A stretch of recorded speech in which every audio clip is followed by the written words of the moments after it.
Olá, Graziela, um grande abraço a você, amigo da Rede Vox aqui de Paulínia.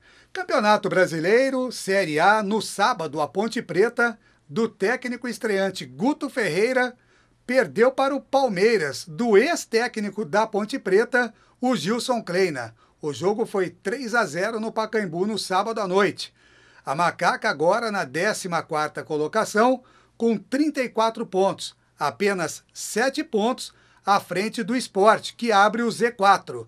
Ponte Preta tem que prestar muita atenção neste momento do campeonato para evitar complicações com a parte de baixo da tabela. O torcedor sonha com a Sul-Americana. Lógico, primeiro de tudo a manutenção na Série A, mas se puder chegar à Sul-Americana é uma boa. E a Ponte Preta tem então que prestar muita atenção. Ainda no sábado tivemos Vasco 3, Figueirense 1, Cruzeiro e Inter 0-0.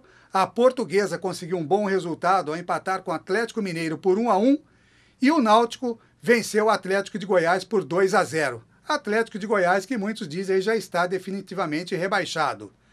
No domingo, o Fluminense deu um importante passo para a conquista do Campeonato Brasileiro, ao vencer o clássico diante do Flamengo por 1-0. Ainda na tarde deste domingo, o Corinthians goleou o Sport e manteve a zona de rebaixamento sem mudanças. 3-0 para o Timão. Curitiba ficou no empate com o São Paulo e segue próximo dos 4 últimos, diferente do Bahia, que venceu o Botafogo no Pituaçu e respirou. No Olímpico, Grêmio e Santos ficaram no empate, na partida que teve Neymar Júnior expulso. No Engenhão, o Flamengo dominou a partida e teve um pênalti desperdiçado por Botinelli nos minutos finais do jogo.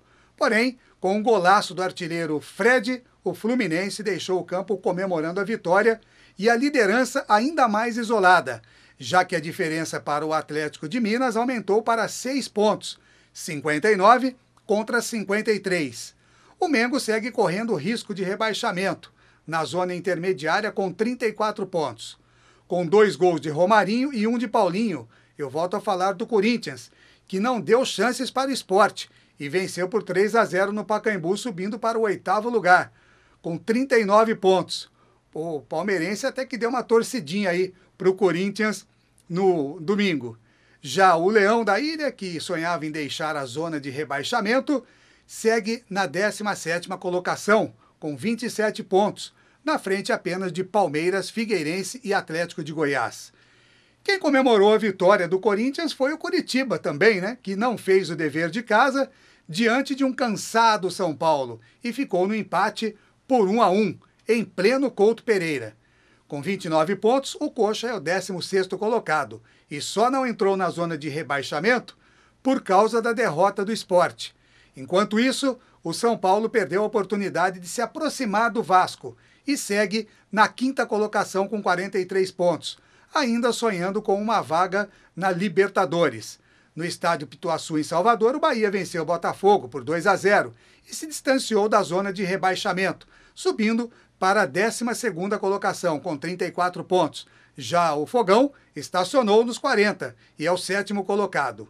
E mesmo com o Neymar sendo expulso logo a 6 minutos do segundo tempo, o Grêmio não conseguiu furar o forte bloqueio armado por Muricy Ramalho e ficou no empate por 1-1 em pleno Estádio Olímpico. Com o resultado, o Grêmio perdeu a chance de encostar ainda mais nos líderes, continuando em terceiro com 50 pontos. Já o Peixe é o 13º, com 34, ainda correndo o risco de rebaixamento. Pela Série B, destaque para mais um péssimo resultado do Guarani, que recebeu o América de Natal no sábado no Brinco de Ouro e não foi além de um empate 0-0, ficando assim cada vez mais distante do sonho de voltar à Série A em 2013.